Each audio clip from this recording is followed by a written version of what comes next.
everybody, welcome back to another video. I am the Nervous Mechanic and it is another beautiful day in Colorado.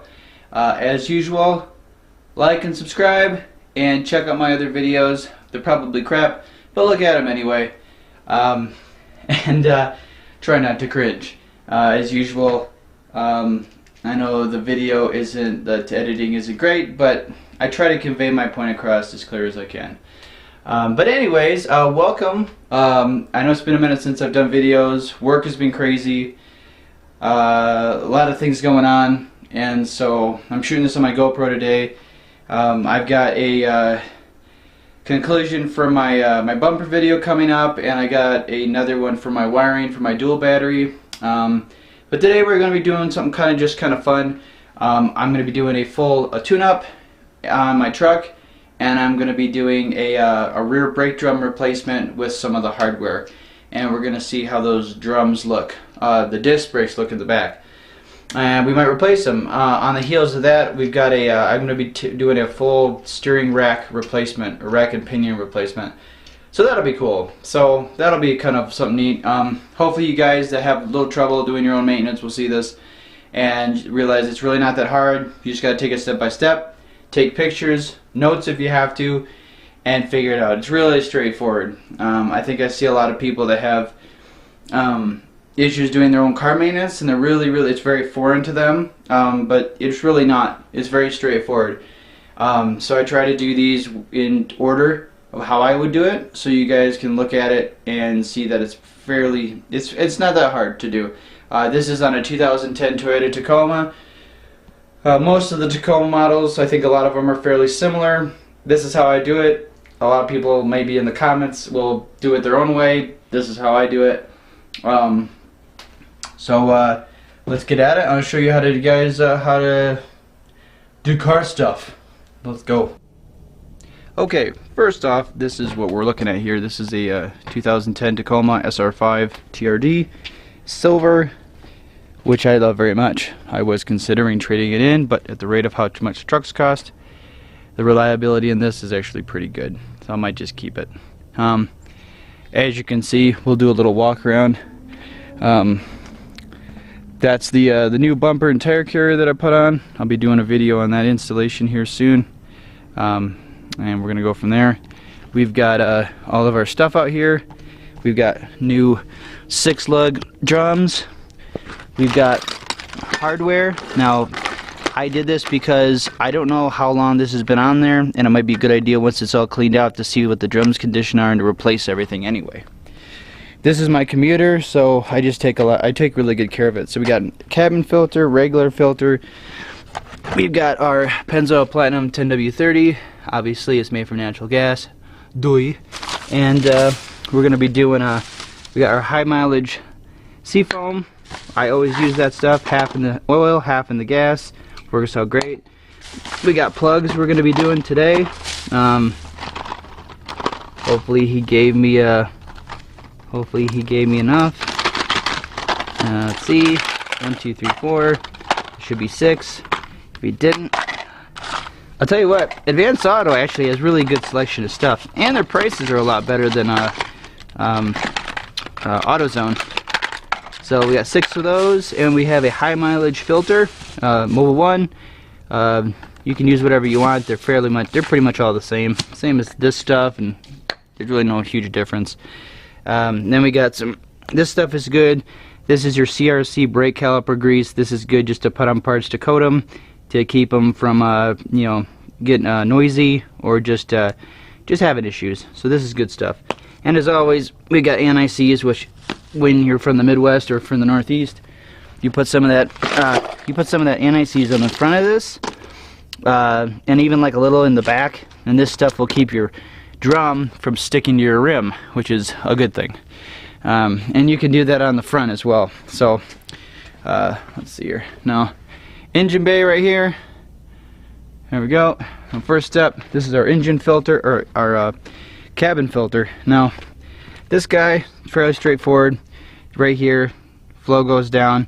So basically, what you can do is, for the Tacomas, go in here, and you've got a little tab right here, and you're basically gonna pull down on that, pop it away. This one was broken, so if you have to, you might have to use a little screwdriver to kind of pop that out. Hopefully it doesn't do that.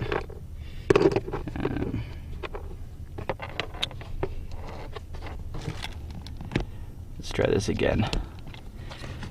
Usually these will just pop out. Sometimes they need a little, just like that. This guy comes down. Stick your finger in here and you pull this out. And as you can tell, it's kind of hard to tell, there's leaves in there, it's dirty. These actually do a really good job. I don't know if this one actually has. It shows the airflow there is going down. So if it's facing just like this, make sure you face the airflow in the correct direction. So just like this, throw it away. And then you got your new one, just like this. You're gonna take and slide that guy. And the funny thing is they make ones with Febreze, which I think are kind of interesting. I mean, you could get this and spray it with whatever you wanted. Hell, you could put cologne on this thing. You could put cologne all over this, and would, you know what? That's a good idea. Let's do that. I think for fun. Let's try this. Da da da da da da da da da. Da, da, da, da, da, da. Never thought that I'd try this, but they have Febreze ones, so I thought, you know, one sec. Okay, so I grabbed some cologne. This is from Duke Cannon, not paid. This is okay stuff. Put a few sprays on there, and let's woo! Alcohol. See how this goes here. Definitely smell it on there, but and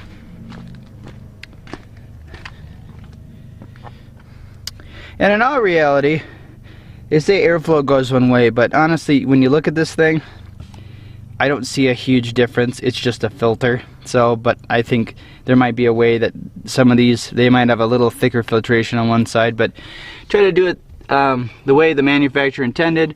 So just like this, you can take and slide it in just like that. Take the top, close it, push it in, and you're done. And so then you got to put this guy back on, which is basically just, well, for Tacomas, you're basically going to put your two little lips in the back of this guy right here. There's two lips in the back. You're going to slide them into here and here. And then there's two tabs here that are going to go around here. And then you got this little guy here that has a hole on the side. And he hooks up right up in here. So we're going to put that back in and we'll be right back. Alright. Next thing you're going to do, you're going to place your engine filter. Now this is pretty much only goes one way, so it's pretty much going to be just pretty much like this. So the Tacoma is, you got this guy, and this one, and none on the back. So you're just going to loosen these up. Now, because I have my dual battery set up here, this is a little bit more of a pain, but you just basically pull this back, just like so, just like this. And if you can manage to do this with one hand,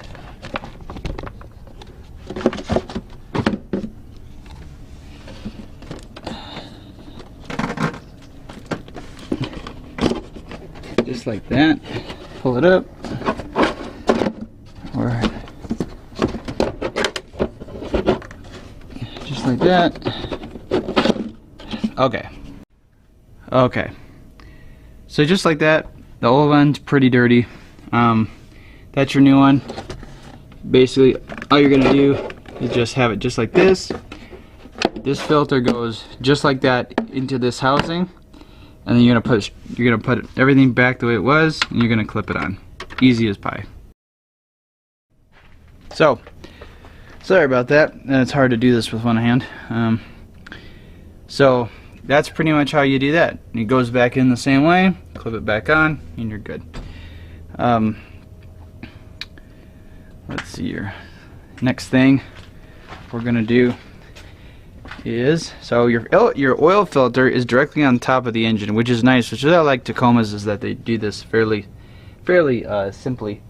And they got a little catchment here. So what I do is I put a little container underneath to catch any runoff, and you can get to this filter super easy. Now I'm gonna get set up to take everything off, and I will I'll be right back. Okay, we're back. Alright, next step. Once you've done all your air filter things, next up is you're gonna, now I don't know if an engine kind of works the same in terms of a, sorry, I don't want that to blind you over there, in terms of a vacuum, where it's kind of like a container. If you don't, like draining something, if you don't put a hole, you get a vacuum and fluid won't be able to drain as fast. So you open up another hole to basically let that fluid drain faster. Now, I don't know if it's the same on an engine or not, but I usually take, before I drain the fluid, I go ahead and open up this guy. This is where you're putting your oil into, right here. It's always gonna say, most of your caps are always gonna say something like engine oil only for gas engines. It'll say like a recommendation 5W30, 5 weight 30, or 10W, 10 weight 30 for what you're using, and that will depend on the season. For me, I don't think, personally, I don't see a difference, but you run like a thinner weight in the winter due to temperature change, and a thicker weight in the summer. But that's up to personal preference. Now down here we've already loosened the filter, so we're gonna go ahead and take this off, just unloosen it. You'll probably have some oil come out, that's normal, or if it's been sitting like mine has, you don't have any, which is nice. That makes it a very simple, easy job to clean up. Down in the bottom you can kind of see my other one down there, my little container. Now we're gonna go over here. Now if you want, you can always start it up if it's cold out. Since it's kind of warm out, you're good, but if it's cold out and you want that fluid to come out easier, you could start it up and let it warm up for 5 or 10 minutes. And basically you go over here, get your new filter out. I always take the old one, drop it back in here for easy disposal. And you got your one right here. Now this is kind of something my dad always told me. I don't know if it's as true or not, but it's kind of become a habit for me. I always take a little oil that's left here, if you have a little bit, or you can always take and see if you have any oil. Like in my bag here, there's a little bit, there's always some down in here. Get a little bit on your finger, doesn't have to be a lot. And I always put a little bit around, get this out of the sun here. I always put a little bit around the ring. Now, I'm not sure really what it does, but from what I can see, it helps to create kind of a lubricating surface. So when you're tightening this on, it doesn't pull the seal, break it, or basically deform it.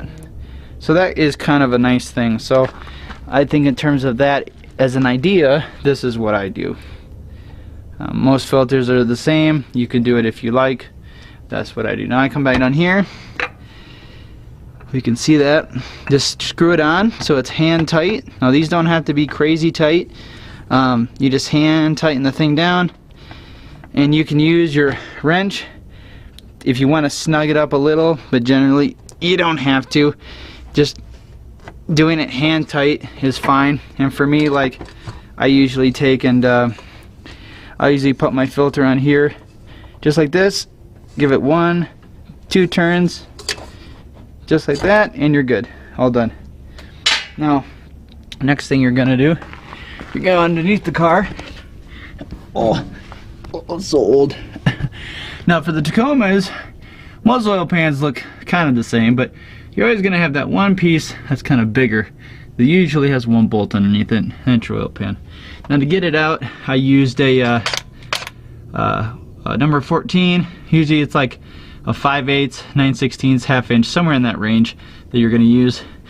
Don't use this to put it on, or if you're gonna, just do it up to where it stops and then hand tighten it from there, because you'll strip it, and that is a very long dark road that you don't want to go down. So just take and unscrew this guy.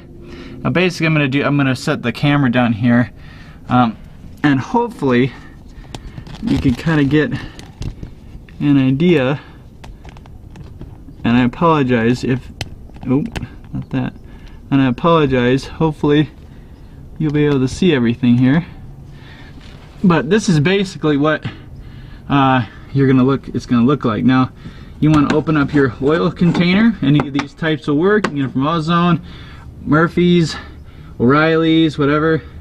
And you want to go slow because there's still, you know, about 5 quarts of oil, even if you don't add the 4th one. If you just do your regular container of oil, which is like, I think it's about 4 gallons, I think, and it's your typical one from AutoZone or whatever, and they always ask you if you want an extra one. I always just turn it down because I usually have residual oil in the engine, which for a 6-cylinder like this, 4.0, it doesn't make a huge difference. So that's kind of what I stick with. So basically, you're going to want to do this kind of slow and get down to this far end, just like this. The oil is going to start to come out, and just go real slow, because when it starts to come out, it's going to be fast. So just like that. Your hands are going to get dirty. Don't worry, that's why they make soap and water, to wash your hands. Don't do your nails or manicures or pedicures or whatever are cures while you're doing this, because it will mess it up. So basically just let the oil flow. Don't let it flow too much or it'll overfill. But a little bit at a time. And if you have to, you can use your one hand here to lift it up. Get that oil to flow down there a little bit faster. And if you have a fancy shop, you don't have to lay on the ground and do all this. But now I won't have a shop until January. So this is what you do, and it makes you, doing this makes you a better person. Because once you've worked in a shop that's your home garage that has no heat or a propane heater, and you busted up your hands and you've touched tools that are -20 and they froze into your skin, and you generally swore and cussed and screamed and you can't say much more, well, you couldn't appreciate the things that you do get when you do get them. So you know, you let that oil out just like that, a little bit at a time. Be sure it doesn't overflow. It is kind of a pain, but it's fine. I should have grabbed rags, but I didn't. I recently just got a brake fluid flush and a tire rotation. Oddly enough, the brake fluid was very, very clean. I was kind of surprised. Still a little dirty, but not bad. Alright, let's add a little bit more here.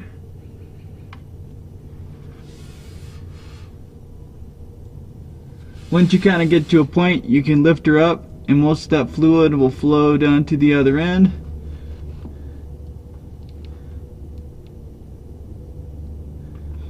Doing that 4-quart rule for me kind of keeps everything. I don't have a ton of oil left over. I've actually got other used oil that I got to take and dispose of. But doing this is helpful. And then, while this is draining, you can go ahead. Now what I would do is, while this is draining, since this is doing its thing, we can go ahead and start pulling our spark plugs out and get those replaced. And then we can come back to this. Put the bolt right here. We can come back to this, and we can get this cap put back in, cleaned up, and then fill her back up and head on to the rear drums. And yeah, so trying to film is tough. I'll see you in a minute. Hey everybody, we're back. Alright, so sun's kind of starting to go down, so we're going to start on the drum in the back. I'm going to do one because both of these are the same, so there's no point. So yeah, you can just take this one, go off the other one. They're pretty much the same. So what we're looking at here is your rear drum. Now basically these guys, as you can see, not tonight, but in another video I'll be showing you how to do the these pads, or the drum pads. But basically there's a lot of springs, as you can see. with the kit. There's a lot of springs and a lot of different types of hardware that make up a drum brake. And as you can kind of tell here, I had like there was a lot of, I don't know, these are in really good shape. There was just a lot of dust and dirt, and so I cleaned them all up. This, you see, this was like a paper. This was the old drum, and I actually had to beat this with a sledgehammer to get it off. It's pretty rusty, and it's been on there a long time. In okay shape, but not great. And that film you see is just a white, is this stuff right here. It's a dry lube with Teflon. I'll be using some of that along with my my regular anti-seize, and you put anti-seize here to keep this guy from sticking, which you did. And basically what you do is, if you're not going to replace the brakes, the pads, then basically I just use like some brake cleaner and go through and just spray everything off, clean it as best you can, check all your hardware, and if everything looks good, then you're pretty much set. Now these are actually in fairly good shape. I do have some of that brake cleaner grease, caliper grease, that I can use on some of this hardware. The rub points that you want to look for with the springs in here and down below in here, if anything looks like it's rubbing, add a little grease to it and it helps.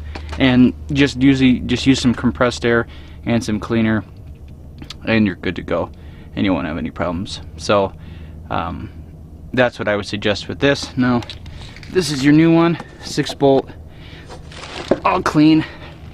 That's the front. Now this is the back. Now basically what you're gonna do, you're gonna grab some anti-seize, copper or regular,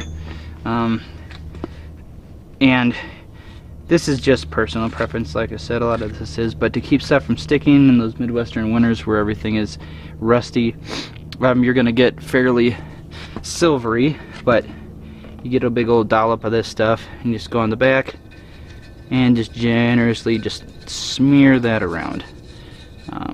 It doesn't hurt anything. It's very helpful if you have to pull these off in the winter time. Things aren't stuck to one another, which rust welded on has that meaning of, you know, you just can't take it off. So you're gonna go ahead, put a nice coating on here, just like that, and then for me, I use a little of this dry lube.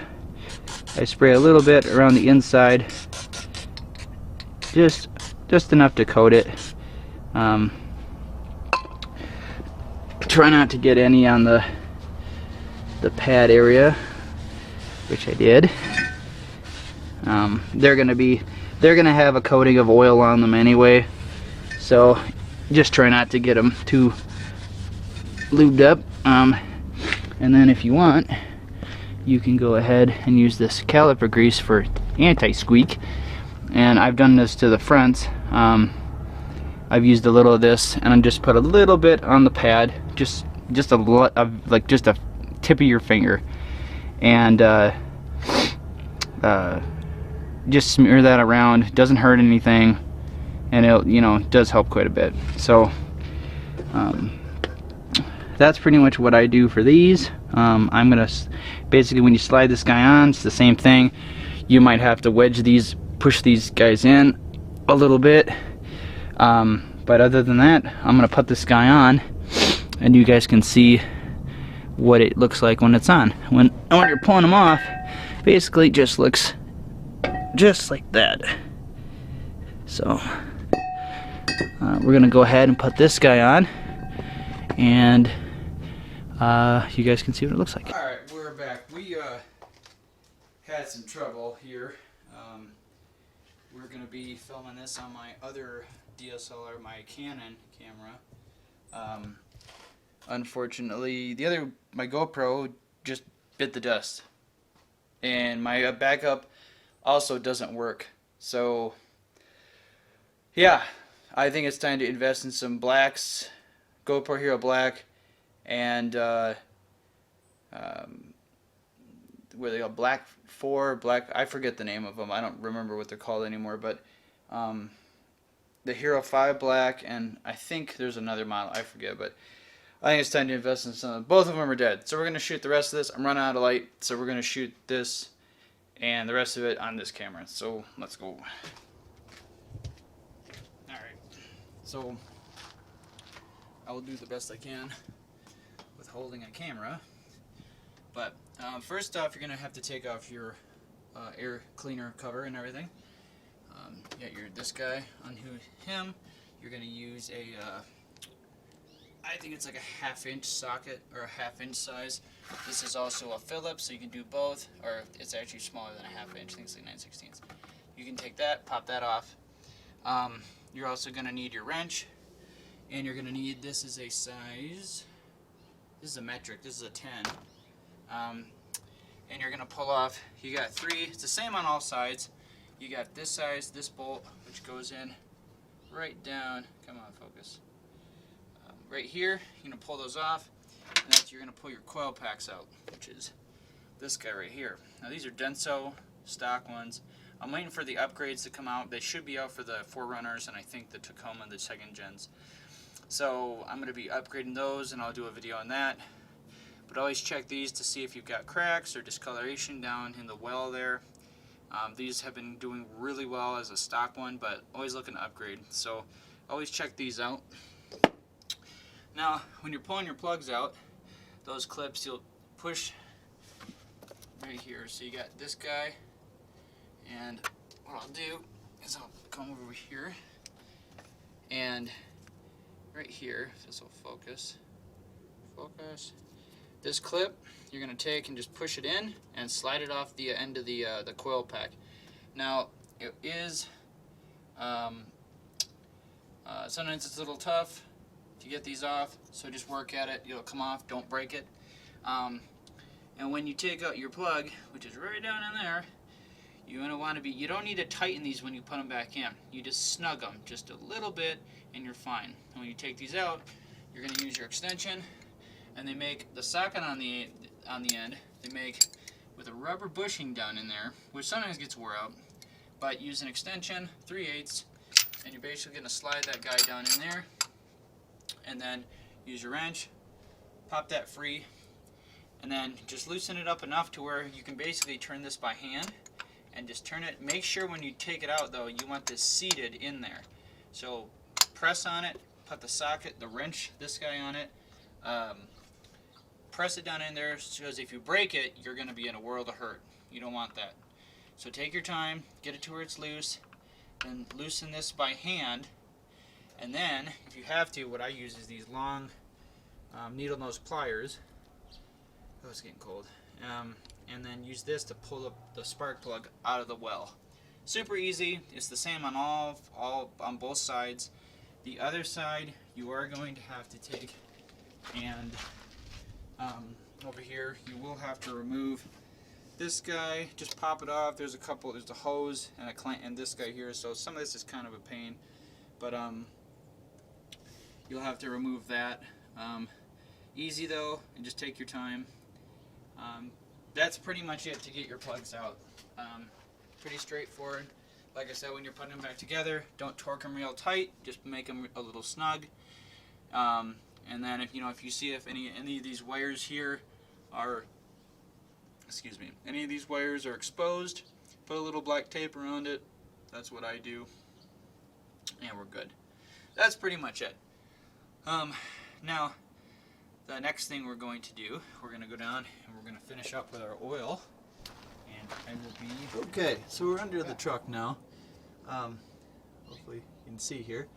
That's my oil pan. Now, all you're going to do, just get a rag if it's dirty. You're going to wipe this off. Now, clean it up. Now you're basically going to take your plug, put your plug back in, and then use your wrench. Just go on here like this, if I can get this. Come on.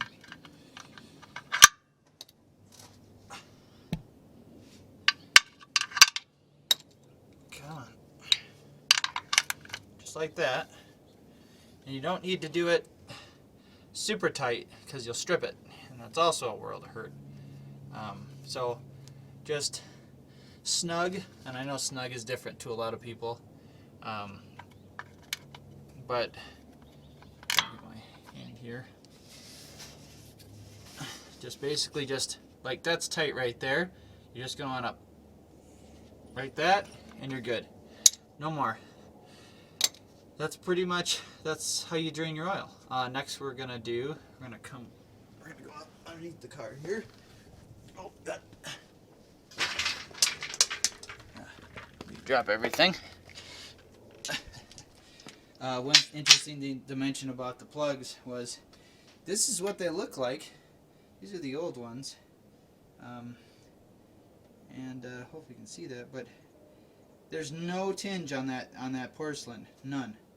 A little discoloration on the electrode on the top, but no discoloration on the porcelain, which is good. I mean, I'm really surprised actually. It's actually burning even better than what I had before.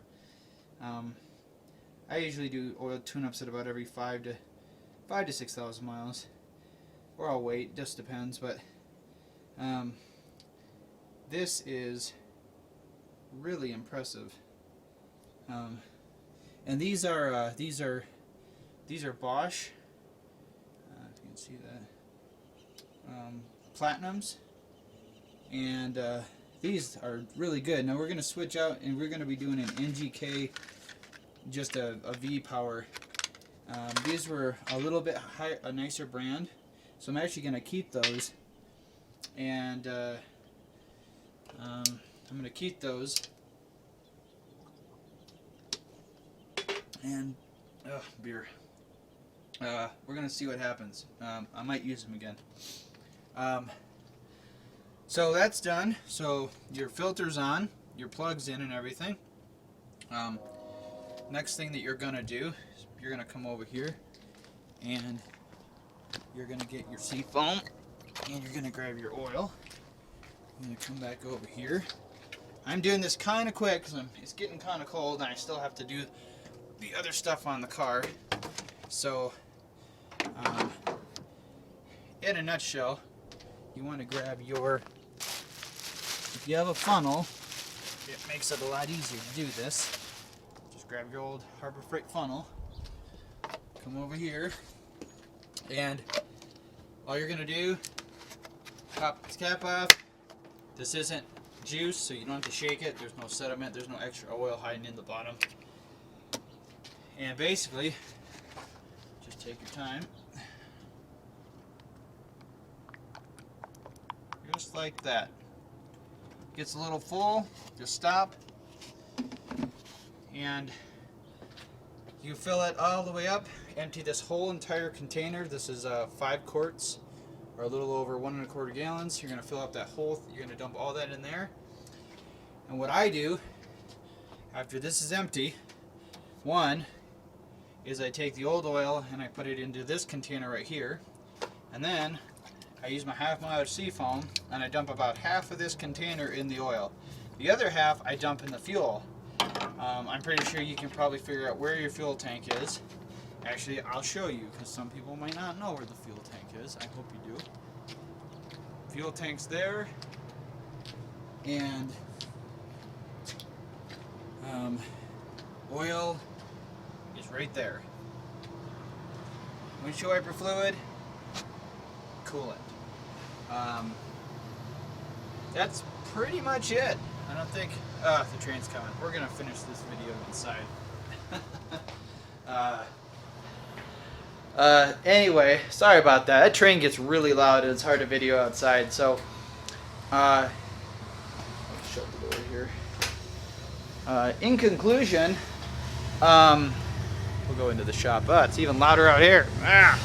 We'll go into my house.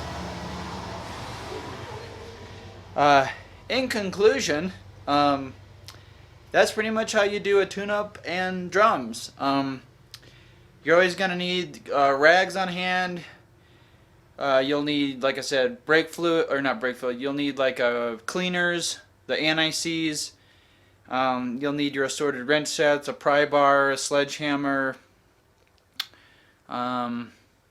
stuff like that. So, nothing too crazy. But that's pretty much it. Nothing to it really. It's fairly straightforward. Just take your time with the spark plugs. Take your time looking at things over. Make sure it's done right. and you won't have any problems. I think that whole entire kit, the drums were about, I think they were, with a military discount, I think I got them for about how much did I get them for? About $280, I think, from Advance Auto. The tire tune-up kit cost me about $80. Normally they're probably about 65 to 70, but that entire one cost me about 80 bucks, I think, give or take. The complete kits cost a little bit more. But other than that, very straightforward. If you guys have any questions or comments, leave them down below.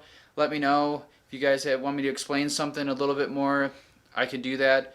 Like I said, I'm not a trained mechanic. I just know things, and I do a lot of work, and I just learn. So if you guys have questions, let me know.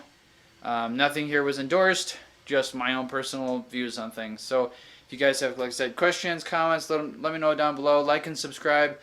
I know the video was a little bit haphazard, but like I said, trains and cold and things make things